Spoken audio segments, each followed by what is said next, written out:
আসসালামু আলাইকুম বন্ধুরা। চ্যানেলের শুরুতে কিভাবে ভিউজ নিয়ে আসবেন? বন্ধুরা, একটা চ্যানেল যখন ছোট থাকে, ভিডিওর সংখ্যা কম থাকে, তখন ভিউজ সাধারণত কম আসে। তো শুরুতে কিভাবে আপনারা ভিউজ বাড়াবেন? একদম শুরুর দিন থেকে বা চ্যানেলে ১০-২০টা ভিডিও রয়েছে, সেক্ষেত্রে আপনি কিভাবে ভিউজটা বাড়াবেন? ভিডিওসগুলো কিভাবে আপনার র‍্যাঙ্কে নিয়ে আসবেন? সেই রিলেটেড আজকের এই ভিডিওতে বেশ কিছু সিক্রেট টিপস দিব আপনাদেরকে, যেগুলোর মাধ্যমে আপনারা শুরুর দিন থেকে ভিউজ আনতে সক্ষম হবেন। আজকের এই ভিডিওটি অত্যন্ত গুরুত্বপূর্ণ, যাদের ভিউজ দরকার, যারা ভিউজ প্রবলেম রয়েছেন তাদের জন্য আজকের ভিডিওটি অত্যন্ত গুরুত্বপূর্ণ। সাথে রয়েছে তানিম খান, চ্যানেলটি সাবস্ক্রাইব করে দিন। যারা সাবস্ক্রাইব করেছেন, থ্যাংক ইউ সো মাচ। বন্ধুরা, ইউটিউবে আমি ২০১৬ সাল থেকে যেহেতু কাজ করছি, ৭ বছর মতো হয়ে গেছে, একটা জিনিস শিখলাম।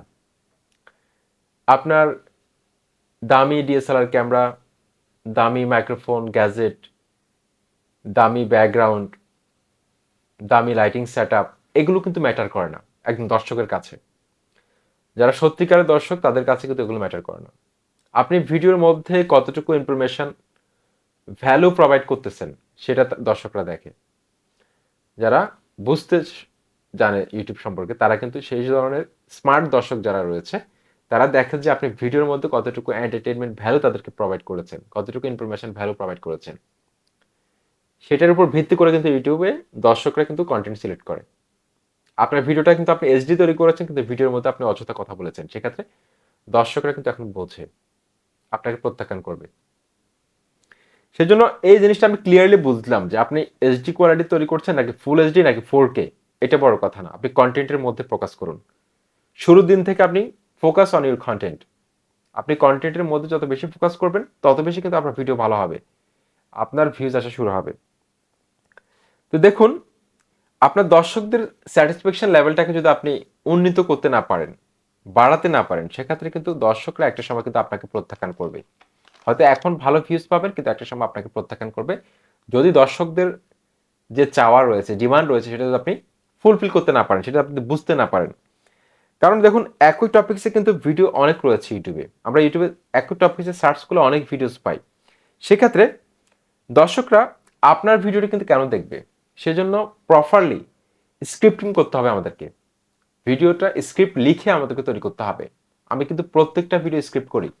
আমার এরকম 30 থেকে 40টা খাতা রয়েছে, যেগুলো স্ক্রিপ্ট করা ছাড়া আমি কথা বলি না। স্ক্রিপ্ট করলে সুবিধা হচ্ছে যে আপনি গুছিয়ে কথা বলতে পারবেন। আপনার বক্তব্য দেওয়ার সময় আপনার মুখের মধ্যে অযথা কথা চলে আসবে না। ভুল হওয়ার সম্ভাবনা কম থাকবে। স্ক্রিপ্টটা লিখে আপনি ২-৩ বার প্র্যাকটিস করুন। কিন্তু পুরাতন হয়ে গেলে আপনাকে আর প্র্যাকটিস করতে হবে না। আপনি এমনিতে কথা বলতে পারবেন সাবলীলভাবে। যেভাবে আমি দেখুন এখন স্ক্রিপ্ট লিখে আমি কথা বলা শুরু করে দিই। কিন্তু স্ক্রিপ্ট ছাড়াও কিন্তু আমার কথা বলার অনেক ভিডিওস রয়েছে। এটা কিন্তু, এই দক্ষতা কিন্তু একটা সময় কিন্তু অর্জিত হয়। জড়তাটা একটা সময় থাকে না। সেটা প্রত্যেক কন্টেন্ট ক্রিয়েটরের ক্ষেত্রে কিন্তু এটা হয়। প্রথম একটা জড়তা থাকবে, স্বাভাবিক। আমারও ছিল, আপনারও থাকবে, স্বাভাবিক। অলরাইট। এখন দেখুন, আপনি যদি স্ক্রিপ্ট ছাড়া যদি ভিডিও তৈরি করেন, সেক্ষেত্রে যদি আপনার ভিডিওর মধ্যে কোনো ভুল থাকে, কিন্তু হুট করে দেখা গেল যে ভিডিওটি ভাইরাল হয়ে গেল, তখন কিন্তু আপনি আফসোস করবেন, ইস, ভিডিওটা যদি আরেকটু মনোযোগ সহকারে তৈরি করতাম বা আরেকটু ভালো করে যদি এডিট করতাম, ভিডিওটা কিন্তু এত লাখ লাখ মানুষ দেখতেছে, আরো বেশি ভিউজ পেতাম আমি। আমার চ্যানেলটা একটা ব্র্যান্ড চ্যানেলে পরিণত হতো। আমার চ্যানেলে ভিউজ বাড়তো, সাবস্ক্রাইবার বাড়তো, বুস্ট হতো আমার চ্যানেলটি। কিন্তু আপনি এটা আফসোস করতে থাকবেন, এমনকি দর্শকরা যখন এটা ধরতে পারবে ভুলটা, তখন আপনার চ্যানেল সম্পর্কে কিন্তু তাদের একটা নেগেটিভ ধারণা তৈরি হবে। আপনার চ্যানেলের সাথে তারা নাও থাকতে পারে। সেই জন্য অত্যন্ত গুরুত্বপূর্ণ যে এই পয়েন্টটা, যে টু দ্য পয়েন্টে কথা বলতে হবে, এমনকি স্ক্রিপ্টিং করে কথা বলতে হবে। বন্ধুরা, আপনাদেরকে প্রতিনিয়ত রিসার্চ ওয়ার্ক করতে হবে, প্রতিনিয়ত রিসার্চ করতে হবে। যে টপিক্সে ভিডিও তৈরি করতেছেন, সেই টপিক সম্পর্কে ভালোভাবে জানুন। সেই টপিক সম্পর্কে আপনি সার্চ করে গুগল থেকে সহায়তা নিন, ইউটিউব থেকে সহায়তা নিন। নিজের যে অভিজ্ঞতা রয়েছে সেটাকে আপনি কাজে লাগান। স্ক্রিপ্টটা এমনভাবে করুন যাতে করে দর্শকরা যা চাচ্ছে তার থেকে বেশি কিছু পায়। তাহলে দেখবেন যে দর্শকরা আপনার পেছনে ঘুরবে, সাবস্ক্রাইবার আপনার পেছনে ঘুরবে, ভিউজ আপনার পেছনে ঘুরবে। ওকে, তাই শুরুতে কন্টেন্ট মেকিং এ দর্শকদের যে ডিমান্ড রয়েছে, সেটা যদি আপনি বুঝতে পারেন, সেক্ষেত্রে কিন্তু আপনার চ্যানেলে ভিউজ আসা শুরু হবে। ভিডিওতে যত বেশি ভ্যালু প্রোভাইড করবেন, তত বেশি কিন্তু দর্শকরা আপনার সাথে এঙ্গেজ থাকবে। দর্শকরা কিন্তু আপনার চ্যানেলে লাইক, কমেন্ট, সাবস্ক্রাইব করে থাকবে।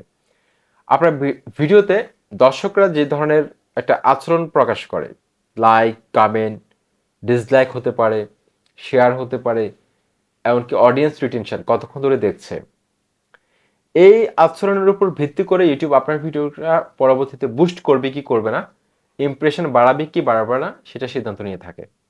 অর্থাৎ দর্শকদের আচরণ যদি ভালো দেখে বা বিভিন্ন সময় সার্ভে জরিপ চালায় ইউটিউব বিভিন্ন ভিডিওর মধ্যে, দর্শকদের কাছে পাঠায় যে এই ভিডিওটা ভালো কিনা, সেক্ষেত্রে আপনি যদি ভালো ফিডব্যাক দিয়ে থাকেন সেক্ষেত্রে কিন্তু আপনার ভিডিওটি কিন্তু ইউটিউব আবার বুস্ট করা শুরু করবে।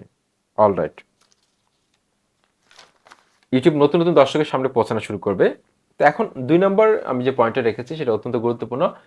চ্যানেলের শুরুতে ভিউজ আনার ক্ষেত্রে আপনি চাইলে কিন্তু আপনার ভিন্ন ভিন্ন আইপি অ্যাড্রেস দিয়ে আপনার বাসায় যেসব মোবাইল রয়েছে বা বন্ধুদের মোবাইল থেকে আপনি ভিডিওগুলো দেখতে পারেন, আপনার ভিডিওগুলো লাইক দিতে পারেন, কমেন্ট করতে পারেন, এমনকি শেয়ার অপশনে ক্লিক করতে পারেন। এক্ষেত্রে কিন্তু নতুন অবস্থায় আপনার চ্যানেলটি কিন্তু ইনিশিয়ালি কিন্তু একটা সাপোর্ট পাবে, আপনার ভিডিওগুলো কিন্তু আস্তে আস্তে র্যাঙ্কে যাওয়া শুরু করবে, ইউটিউব ইমপ্রেশন বাড়াবে।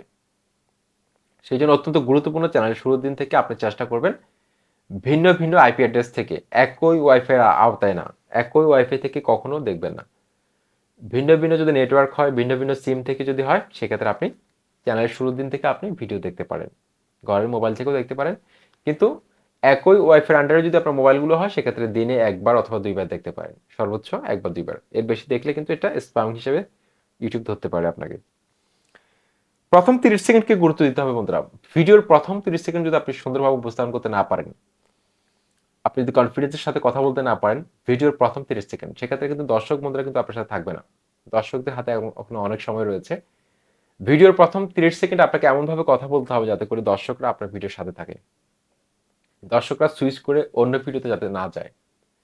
সেজন্য প্রথম 30 সেকেন্ডের মধ্যে সাবস্ক্রাইব করুন, লাইক দিন, কমেন্ট করুন, করুন, এই ধরনের প্রমোশনাল কোনো কথা বলা যাবে না, সেগুলো পরে বলবেন আপনি। কিন্তু ভিডিওর শুরুতে প্রথম 30 সেকেন্ডে ভিডিওর যে মূল কি পয়েন্ট রয়েছে, যেটা ভিডিওর সবচেয়ে বেশি টুইস্ট, সেটা কিছু অংশ ভিডিওর শুরুতে নিয়ে আসেন।